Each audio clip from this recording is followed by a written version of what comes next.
আজ থেকে 40-50 বছর পর যখন নাতি নাতনিরা এসে আমাকে বলবে, দাদু নেইমার কে, আমি তখন তাদেরকে বলবো, নেইমার জানি না তো।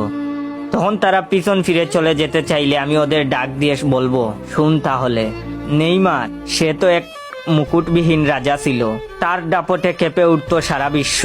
সে ছিল ব্রাজিলের গর্ব।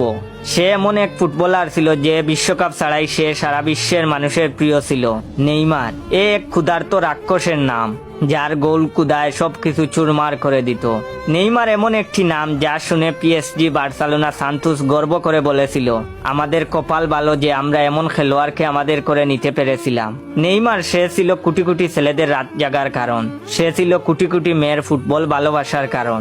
নেইমার সে তো ব্রাজিলের সাও পাওলো শহরের গর্বের নাম। মায়ের গর্ভে আসা থেকে শুরু করে জীবনের শেষ সময় পর্যন্ত ইনজুরি নিয়ে লড়াই করা যোদ্ধার নাম। নেইমার সে যে কতটা ভালো বন্ধু তা বিশ্ব চ্যাম্পিয়ন মেসি ভালো বলতে পারবে। নেইমার মেসি, রোনালদোর মতো তারকার বীরে দূর থেকে জ্বলতে থাকা নক্ষত্র। কোটি কোটি ভক্তের কান্নার কারণ ওই নেইমার। সে ছিল ফুটবল ইতিহাসের এমন অভিনেতা যে কিনা দোষ না করেও দোষী হয়েছে। তার সাহস এতই ছিল যে ম্যাচ চলাকালীন সময়ে রেফারির কানে বল দিয়ে আঘাত করেছিল। এই সেই নেইমার। নেইমারের একটা ফটো দেখিয়ে বুঝতেই পারবো না যে কখন চোখের কোণে পানি জমা হয়ে গেছে।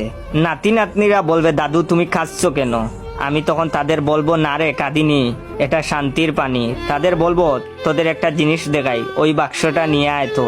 বাক্স খুলে দেখাবো নেইমারের সাথে তোলা ছবি আর নেইমারের স্বাক্ষরিত একটা হলুদ রঙের জার্সি। জানি না এমন হবে কিনা, তবে আশায় থাকবো, একদিন আমার স্বপ্ন পূরণ হবে।